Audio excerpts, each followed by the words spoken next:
All right, everybody. This is Tyler here. I am going to do a little video today on how to prep your bike for a track day. This is my '09 R6. As you can see, it's all street trimmed out right now. I did remove one headlight. I got a little ahead of myself, but we're gonna go through a video here on just the basics of how you're gonna set your bike up for a track day. So for any new guys going to a track, you won't be caught off guard, and you'll be basically ready to go from the second you arrive. So I'm gonna set up this video here. Hopefully the camera picks up a decent angle. So let's see. Hopefully that fits good. The first thing I like to do is obviously get my bike on a stand.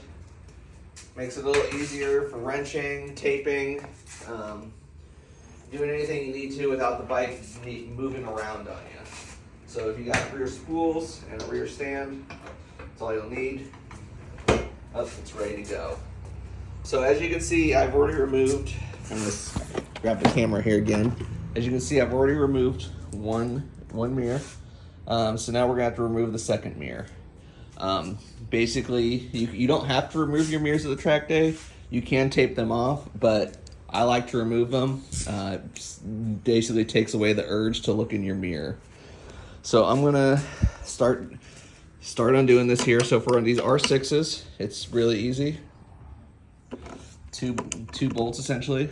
Sorry, just had to get a little bit of pressure on it.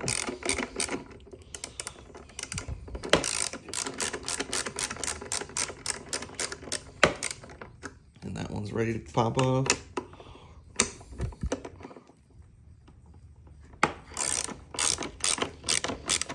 And as you can see, the mirror is about ready to go. So I'm gonna set the camera back down while I grab these real quick.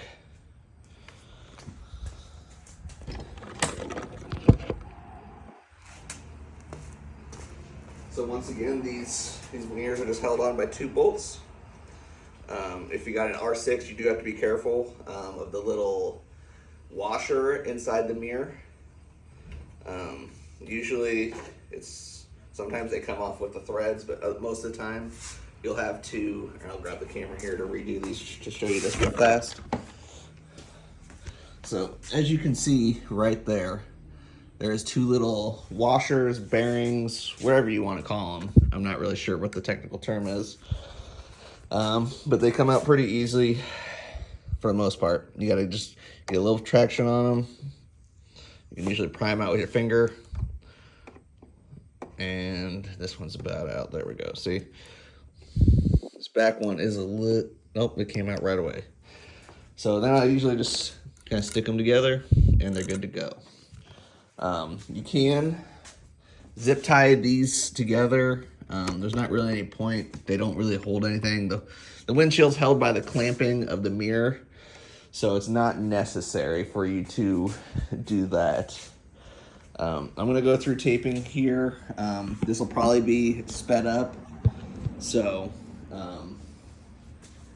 I won't make you guys watch the whole length of me taping these, but essentially what I will do here real quick. Most track days are just going to require that you use some masking tape. What I like to do is I like to masking tape over all the lights that I have. And then this is just for extra step. You don't have to do this. I personally put some colored duct tape. I have white bikes, so I put white colored duct tape. So it kind of matches, it kind of flows. Unfortunately, the reason why I do this, when you are at a track day, there's people, there's the photographers out there. When you get the photos back, it kind of looks silly, the bike does with your taped up headlights. At least if you put a color matching duct tape over it a little bit, it kind of blends that and kind of makes it look more racy. Like I said, it's just a personal thing I like to do. You're just going to basically go through, tape off all your lighting. I do recommend using black masking tape. The reason for that is because the whole point of doing this, well, one, the main reason is if you wreck, it's just less shards going around, even though it's plastic. But two, it's to block off all lighting indicators, because You don't use your turn signals on track. You don't want to use your, obviously your brake lights are wired in, but you're not supposed to see other brake lights and whatnot. You don't want to panic brake because you see somebody touching the brakes or anything like that. So it basically helps just mask any light that's automatically going to come on that you just can't turn off, unless you can turn your headlights off. So I'm just going to get this headlight taped up for you guys here, and then I'm probably going to speed through the rest. I'll probably cut the video just to make it nice and easy for editing purposes, and then I will come back to you guys for the next step. So it doesn't have to be a perfect tape job. You can basically get it on there and then kind of fine tune it from there. If you're more of a perfectionist, if you like it to look a certain way like this, I'm just gonna get it there and rip, there and rip. So that way it kind of flows more with the headlight.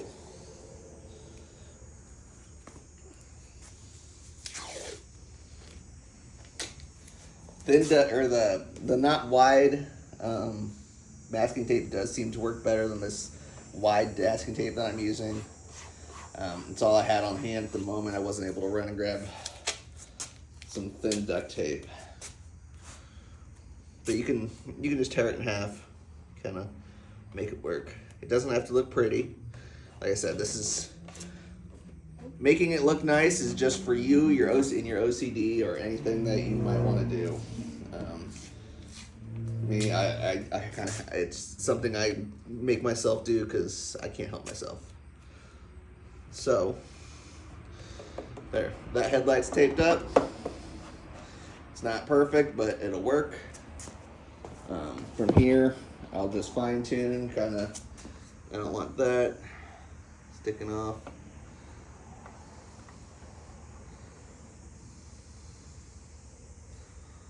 So right there, boom,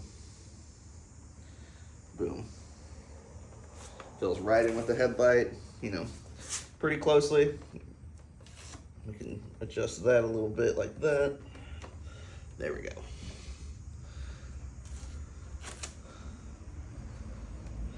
Just do little adjustments and you'll get your headlight basically there to looking like it should be. So that's that. Now we can switch to the duct tape. Like I said, I have white duct tape here, and I'm going to cover it. But essentially, like I said, you're going to want to cover, like I do have the light installed, the Euro style light for the R6. Cover that. If you don't have that installed, then you don't need to cover it up. Just leave it be. But you can tape it up just for, just for looks. You want to tape that headlight up. And then all turn signals as well as your rear brake lights. Anything that's going to light up, you're going to want covered up. So we're just going to do that. And with this colored duct tape, I really don't get too crazy. Just enough to basically cover it up so you can't see the black. Just gives it that look of kind of a race bike, the race fangs. I do plan to put race fangs on this over the winter, so this was kind of a nice entryway when I did it my last track day to kind of seeing what the bike might look like with track fairings. So at this point, I'm just kind of working out the crinkles.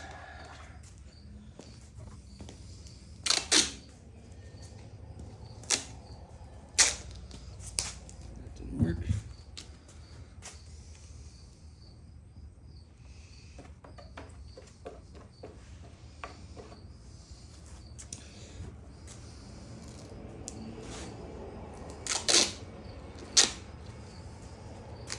Hopefully the video quality is decent. I'm going to post it no matter what, just to kind of, like I said, this is a guide.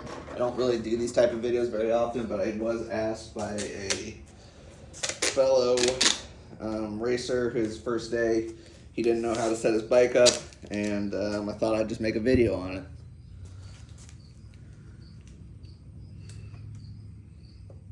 If it helps you, great. If it doesn't, well, you can leave a comment and let me know what I did wrong, what I can, help you with going forward. Like I said, normally I don't make these kind of videos, but I definitely want to try to help anybody who's new to getting into the track day riding.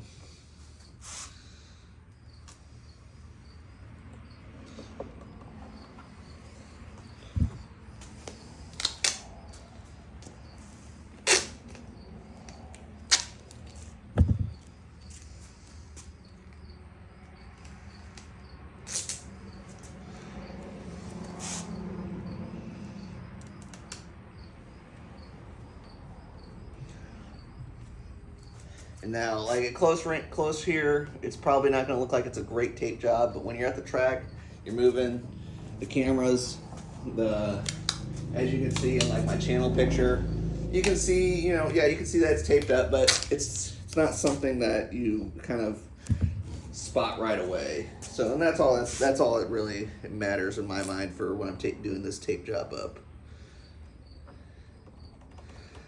It's not trying to impress anybody or anything like that. It's just my own trying to, kind of give me an idea of what this bike would look like with track fairings. And like I said, so with the black below, the white underneath, because these are automatic headlights, both run. There's no headlight, nothing's getting through this. If there's a little bit that leaks through the black, it's not getting through the white. So, I'm gonna cut the video here, and I'm just gonna get the other side taped up. But as you can see, it's not. I'm gonna clean it up a little bit. I usually go a second layer over it, but I'll cut the video and show you the finished result of the front end once I get it done. Hey guys, I'm back here just with a quick update. I kind of wanted to show the difference as to why, what it looks like. So I've got the right side seamed perfectly with masking tape. It doesn't look bad, but like I said, when it's on track, you look at some of the photos compared to like the guys who just tape it up like this. It kind of looks silly, in my opinion, especially when there's a bunch of guys with race fairings out, and it just looks so clean. The race fairings look super clean on track. So this is like I said, this is just an extra step you don't have to do. It's kind of just to mimic, the race fairing-ish vibe. It's strictly just for your pictures, doesn't affect anything of the track, so it's a step you don't need to do. I'm just going to finish up taping that, get the middle light taped up, and then I'll be back with you guys to show you the rear tail lights and the turn signals. And then we will go into tires and anything else I can think of off of hand. Alright, hey guys, I'm back here. So I'm going to get to the tail lights. I do have some extra lights I put on this bike. So some of this won't apply to you, but as you can see, I have LED strips running here just for some extra brake lights. I like to be safe out on the street, make sure there's no excuse for them not to see my taillights. But anyways, that's not really the point here. Anything that lights up is going to need blacked out or covered up so it can't be seen. So once again, I'm going to start with the side lights here because they're pretty quick and easy. I'm just going to wrap some black masking tape around them and call it a day. I'm just going to trim up the sides here so it can actually has enough. It's not running too big. We'll cut it a little too long here, and there we go. So that's good. Very quick, easy. Any extra lights that you might have, anything like that, you're going to want to tape up. I'm not going to cover these with the white tape. There's no need. The back of the bike's not white. The only reason I did that was just to kind of give that front end a race fairing look. So I will do it on my turn signals just because, once again, just to blend it in, but it's not necessary. So once again, here we just tape, run it along, and fold. There we go. That one's all done. And I do recommend, so I'm going to evolve this video a little bit further. Initially, I was planning to just do how to prep your bike for a track day, but I think I'm going to go a little bit further into it, and basically what I bring for track days, my whole prep thing, food, water, all of that. I'll just do little snippets in my video after the end once I get everything all compiled together. Just kind of show you what I bring, what other track riders bring, just so you're not showing up, unequipped or ready for the day. So I'm going to get back to taping here. Once again, these don't need to be super amazing job. I have a little bit of OCD, so I do like to take my time when doing this, but for most of you guys who maybe don't care as much as I do, you can just zip some tape over it real fast and call it a day.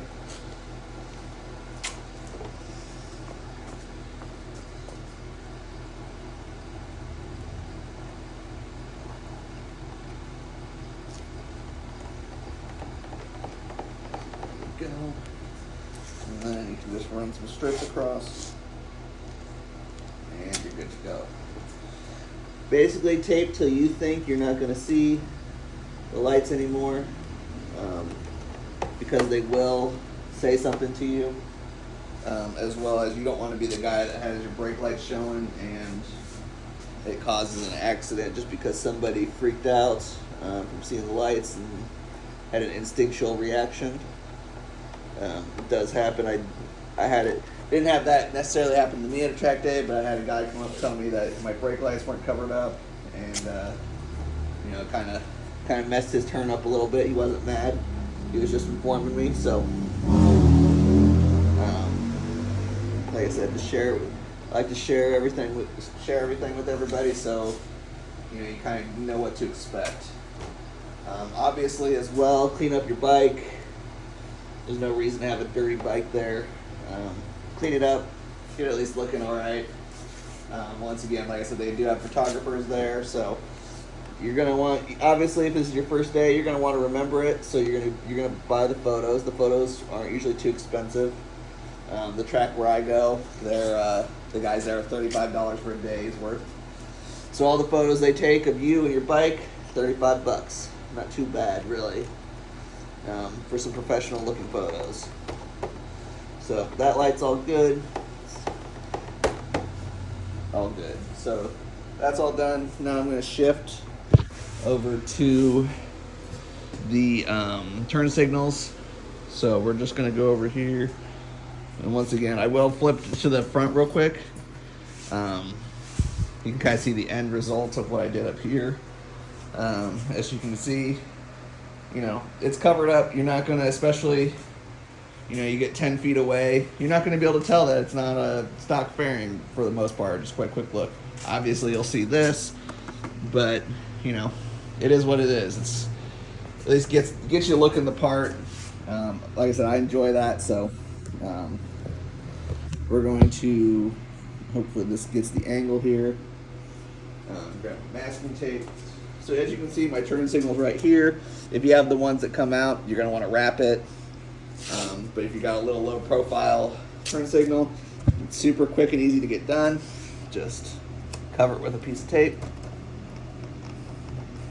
And that's all you have to do.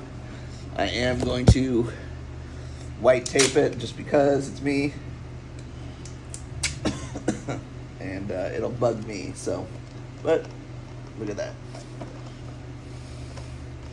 Just cover it up like that. And then I'm going to fine tune the edges here. I'm not going to make you guys watch the other side. It's kind of pointless. It's the same exact process. So,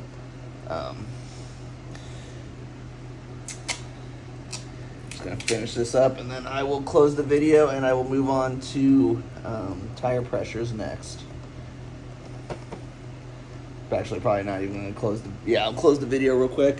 So it's done. It's good enough. So once again, we're going to do just a quick little walk around.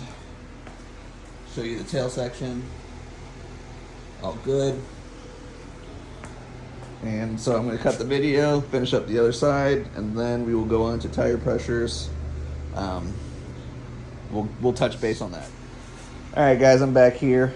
We're going to do a little tire pressure check. It's always good to know what your tires need to be in terms of pressure onto the track. Track pressures and street pressures are two different things. If you have a pure street tire like a Pirelli Angel or one of the Michelin lines, I think it would be like the Road 5. It just doesn't, maybe less applies to you because those are just road tires that are meant to run at that pressure. You're not going to get as much flex out of them if you lower the tires in comparison. But it still probably doesn't hurt to drop your PSI a little bit just to get that little bit of extra flex. So these are Pirelli Rosso Corsa 4s. I'm going to check my tire pressures here. It's recommended, at least I found, at least I like to start out the day at 30, 30, 30 rear, 30 front. Just kind of go from there, see what, see what I need to do. So I use this little tool here. I've got it on Amazon. I don't remember the name of it off the top of my head. But essentially, I'm going to try to do this with one hand here. Just tighten it on, and it's going to tell me the PSI. So I'm at 32, and I need to lower it. So I can, at this point, I can just let some air out. Let's see how this works here. I haven't played with it too much. So we need a little bit of air out. I'll get back to doing that here. I'm going to let some air out, and we'll get it to 30. 32 is a little hot for the track, so I'm going to do that for the front and rears. But that's just kind of a quick prep on that. I'm not going to make you guys watch a video on me adjusting air pressures. So, alright guys, I'm back here. I figured I'd just show you what this, with the little air compressor I have is, in case you guys had some questions or wanted to pick it up for yourself. It's called a Fantic X9. You can get it on Amazon.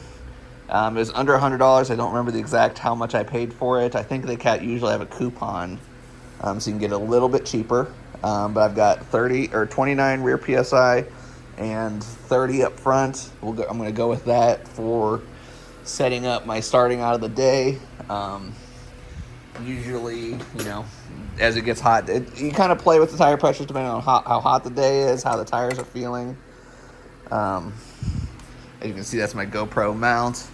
I do have a little cowl that I put on here for my Insta360 mount. But now I'm just going to jump into a little bit of maintenance, things that you're going to want to have ready in advance. So this might be something you want to tackle not the day before or the week of, maybe a week and a half out, just so depending on if you have to take your bike to a mechanic to have them do this or not. You're going to want to have your chain oiled and cleaned. If it's already a relatively clean chain, just lube it, call it good. If you got a rusty one, lube it very well, get it all good to go. Or if you need to replace your chain, get that done. Some organizations will make you tie up your kickstand with a little zip tie as like a safety hook. It kind of depends on what class you're in, novice, intermediate. Obviously, if you're an intermediate and above, you're probably not watching this video. So, you're going to want to have new fresh pads. You don't need to replace your pads every track day, but every couple track days is probably a good idea. If you're coming from the street, if you've been riding a few thousand miles, replace your pads. Good idea. You're gonna find that it's gonna put a beating on your brakes being there. You don't want to have brake fade run out. I've had that happen, not due to brake pads. I had rubber lines that were overheating and had a leak in them, and it caused some overheating of the brakes. That's not fun. You're going to want to make sure that your levers are all nice and tight, nothing's coming loose. Just like I said, run through, make sure all your nuts and bolts are tight. Fresh oil change is probably a good idea too, because once again, you're going to be running high RPMs the entire time. So an oil change is going to be good for your engine. Now, you don't need to do it every track day as well, but a lot of people like to say 3-4 track days. I guess it depends on how hard you run it. So I think that's about it for prepping the bike itself. I'm going to go next I will resume the video here in a little bit regarding prepping for the day. So this is going to include, some items to bring, food, water, basically what to expect, some things that I bring that make the day a lot more easier and convenient. Unfortunately, I do see a lot of people show up to track days basically unprepared. So, you don't want to be that guy who's stuck out in the sun. You're going to want to bring things to make your day better. Because this is a taxing, it's a pretty taxing hobby, sport, whatever you want to call it. You're going to get exhausted and tired, so you need to make sure that you're prepared to be 100% all, the whole day, so that you don't make a mistake that could, cause you to crash or, anything like that. So I'll return here in a little bit. Once again, I hope this helps. If it didn't, let me know in the comments. Give me some advice. Like I said, I don't normally make these type of videos. You probably see on my YouTube page, I really haven't. I've just starting out making videos for racing. Wasn't my plan to make these type of videos, but if this video people like it, I'll start making more videos going forward. So yeah. I'll be back. Alright guys, I'm back here. I'm going to finish up this video here for your 2024-2025 how to prep your bike and your day for track days. So I'm going to start off here with I got the bike trailered. I've got it all hooked up, so I'll kind of run through how to do that real quick, and then I will go over all of the items that I bring with me on a track day to make, in between sessions and just make the whole overall day better. That's the little things that add up here on track days, because it's a hot day out there. And every little bit, anything you have can help. So I'm going to switch the camera over here. I'm just going to walk through the bike with you real quick. I've got it trailered up, all hooked up, ready to go.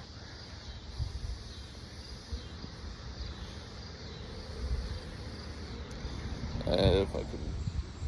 Alright guys, so here's the bike all trailered up.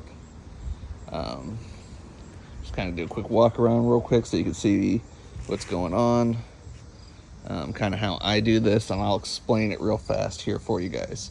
So obviously I rented a U-Haul trailer. I do have a enclosed trailer that I just purchased, but it's not ready yet. So I will be getting that here for the next track day.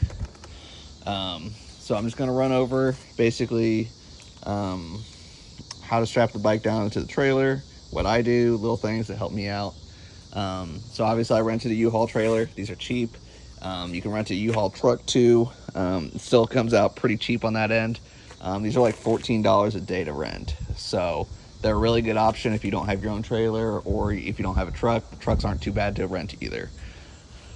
That being said, we'll start off with the straps and everything on how to strap this bike down. You're going to need a set of, these are called Canyon Dancers, I believe. So it's this, and it runs all the way across to here and hooks over to here. So this helps lock your front end down. They're like 30 bucks on Amazon. It makes your life a whole hell of a lot easier than trying to run a strap through there to hook. This is just nice and easy, and it spreads the load. So I got these Canyon Dancers here. As you can see, they run off with a hook. And then I have some hand pull straps here. They're not ratchets. For the front end, I was recommended to use these. Basically, you hook it up, and then you get both sides hooked up, and you sit on the bike and you grab the handle here and you just yank, and it tightens. You just want a little load on the front end. You don't want the front end tightened down crazy hard. Okay, you want a little bit of push down into the bike, so that there's a little bit of load on the front suspension, but not a lot, so that way when you're hitting bumps, the suspension will still work and kind of absorb a lot of that. The reason you don't want it too tight, one, just because what I just said, you don't want that or to bottom out your forks. That can be bad on your forks, one. It can ruin your seals and everything like that. But two, this is actually something I did, and I learned this from personal experience. You get these too tight with the Canyon Dancers. I used ratchets before. I ratcheted these down pretty tight, and what it did over time was it bent the clip-on. So the clip-on was bent down like that. I didn't realize it till my mechanic pointed it out when I was taking it in for service, and I had to replace the clip-ons. So that's why you don't want to do that, and that's why these hand ones I recommend. They're pretty cheap. You can get them. They work. You just kind of tie them off in a little knot here at the end. Once you get it all done, it's not really too big of a deal if this comes loose, because these aren't really going to budge. And then I ratchet the rear of the bike here. I do use ratchets. I hook into the rear pegs. You just, do a normal ratchet strap. One little trick that I do with these is I do roll up the remaining slack and either tape it, or you can zip tie it. And then that way it's kind of heavy, it's kind of like a little anchored right there. You drop it, it's not going to go flying around. You don't have to worry about tying it off or tying it into that anywhere, so that kind of takes care of that. And I do that on both sides. So basically a lot of the tension is on the rears. The fronts have a little bit lighter load. They're still down tight, but most of the tightness is in these two rears. It kind of just how it works, and it seems to work really well for me. So that's kind of how I strap the bike down. As you can see, I kind of also mentioned earlier, I do have a rear cowl for my Insta360 mount. I'll mount that up there. Got my GoPro there. Nothing else you really need to do strapping it down. The bike's not going anywhere. You can leave it in gear if you want. That's personal preference. The bike's probably not going to go anywhere. I haven't had it move on me, but if depending on the route you're traveling, maybe it's a good idea to leave it in first gear so the bike doesn't budge at all. You don't have to worry about your straps moving. It's just one thing that you can do. So, and then I'm going to move on to things I bring with me to track days. Sorry there, I got a little sidetracked with the camera. So I'm going to move over this way to what I bring with me for a track day. So most of my stuff I carry in like a tote here. Put all the stuff in there, and it seems to work out pretty well in terms of ease of carrying. I do start off with a mallet. A mallet's really nice for if you got to beat something loose. I'll set that aside here real fast. You're gonna want some sort of Phillips screwdriver. This is nice. It's magnetic. Works really well. Gives it a lot of grip. I'll set that aside too. You're gonna want to bring a set of sockets. So I'm gonna place my sockets here. So a socket set. You're gonna want to bring a pair of channel locks. Different sizes is best. You can get away with these small ones just fine, but it doesn't hurt to bring any extras that you have as well. Toss those in there. A pair of electric snips. This is great for cutting the zip ties that I use, or if you need to cut into any wires for any which reason, you can do that. So then the screwdriver, and I do bring spare zip ties. These small ones seem to work really well. They're hidden pretty, they're small enough that they hide pretty easily, so you're not going to be that guy that has a bunch of zip ties on his bike. Even if you are, it's going to be hard to notice. I bring with me basically a little generator. This is a little electric one that I purchased on Amazon for like $100. It does seem to work pretty well in terms of like powering stuff. It can charge all my equipment, as well as powering my fans. And it also came with, this was a solar one. So while I'm out of the day, I can just set these solar panels up and charge up this generator and keep on pumping. And then I bring with me my Fantic air pump that you guys saw earlier. I bring spare tape just in case anything comes undone while I'm there. You can retape up if need be, or if somebody forgets, you got them covered. I also bring, so this isn't what it says it is, but this is a bottle of soapy water. This is great for you're going to be out there, bugs are going to hit your windshield, your visor. You can spray it down, use a microfiber cloth, and wipe off all the bugs in between sessions and be good to go and keep your visor clear so you can see. This is something I do that you probably don't need to do, but I'm just OCD like that. I have spare armor for my suit in case for some reason they're not fitting right, because I do replace the armor in my suit. So this red is the original armor in my suit. It is level 2, but I usually replace it with this Alpine Stars Nucleon armor.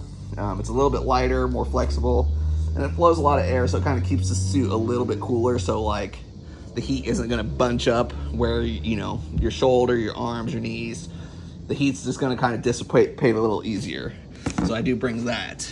And then obviously I bring, you know, if you have cameras, spare batteries, ways to charge those. I do carry also a small little battery pack. I don't have it on me at the second.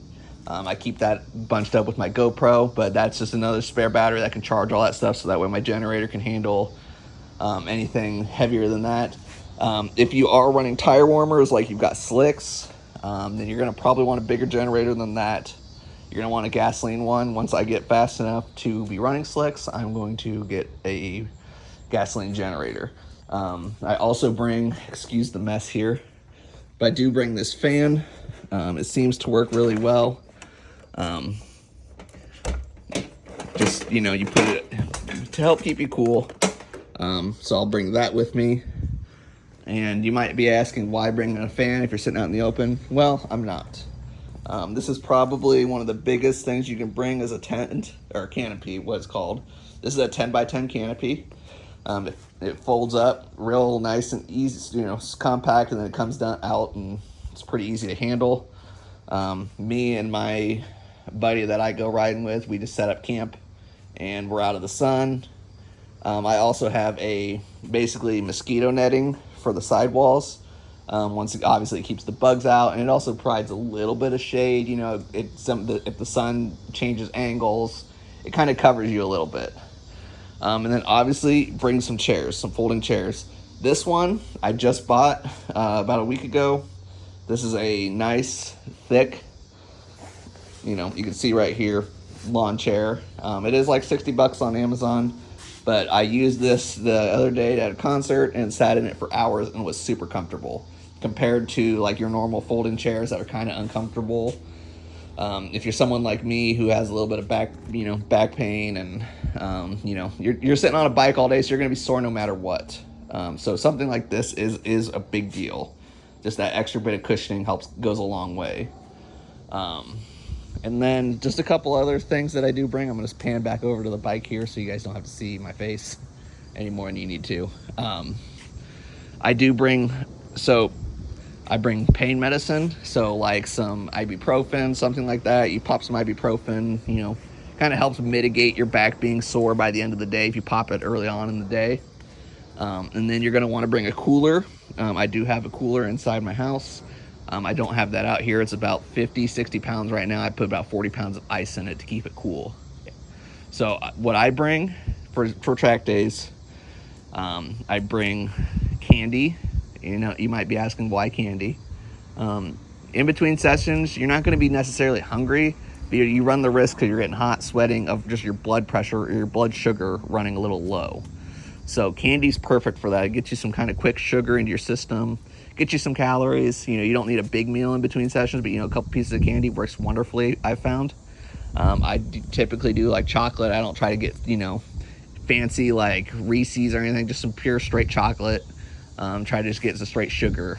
And then me personally, you can buy Gatorades, vitamin water. I bring both. I bring a rapid hydration Gatorade bottles and vitamin waters, and then I bring regular water bottles as well. But all three, you kind of just mix and drink. You know, you have a water bottle one session, you have vitamin waters the next session. It seems to work out really well. I've not really ever been exhausted by the end of a track day. You do 8 sessions out there, and I feel great because I'm drinking vitamin waters, I'm drinking waters. If you get so dehydrated that you need, some extra hydration, because, just drinking water isn't all that's going to be important for getting hydration. You're going to want the salts and everything else that comes with it.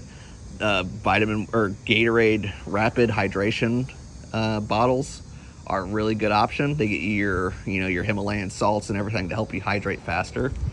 And your electrolytes as well. And then obviously you're going to want to bring something for lunch. Not all track days have like a, little restaurant or anything like that. So bringing at least some sandwiches really helps. You can bring some energy drinks if you want. I don't recommend those, but if you're an energy drink drinker, then that's probably not a bad thing for you. you know, if you're tired or whatever, that might come in handy. And then that's about all I, you know, do for a track day so far. You know, I'm going to probably be picking up a lot of stuff over the winter as I, you know, switch this bike to a full race bike with race bearings, and everything like that. Like I said, I got an enclosed trailer I'm going to do, so I'm going to probably get a generator, some slicks. So that's about all I do for these track days, bringing stuff with me. If there's anything I forget, I'll make a comment and pin it to the top. That way everybody can see it. I'll probably release another video at the track day, just kind of showing, you know, the whole setup. Maybe I'll probably wait to post this video until at least I get a nice little video of everything set up. Or, you know, actually I'll probably just do that in a separate video. Sorry for that. So that's basically it. Track days aren't too, you know, they're not, you don't need to make them harder than they need to be. Just bringing stuff like this goes a long way in making sure that you are ready for your track day and you can basically go the whole time. You don't want to, you know, quit early or crash out because you were exhausted, dehydrated, overheating, anything like that. So stuff like that, if you have it, is great. If you don't have a canopy and you can't afford to get a canopy, try to find, you know, somewhere with some shade that you can camp out under. You know, another option too is in between sessions, and as much as it's going to waste gas, hop in your vehicle, turn the AC on, and cool off. But that's kind of, like I said, kind of a quick beginner's guide of how to prep your bike for the track and prep yourself for track days. If I forgot anything, I'll leave it in the comments. And if you guys have any questions, anything I might have forgotten that you guys can think of, leave it in the comments. If there's any other sort of videos, questions that you guys have for track days, leave that in the comments as well. And I'll either reply to it, or if it's a big, you know, if it's a certain issue, I'll make a video for it and cover that. So thanks for watching, guys. Have a good, you know, the track season's coming to an end this year, but this is going to apply for next year, and I hope you guys have, you know, good track days going forward. Thanks.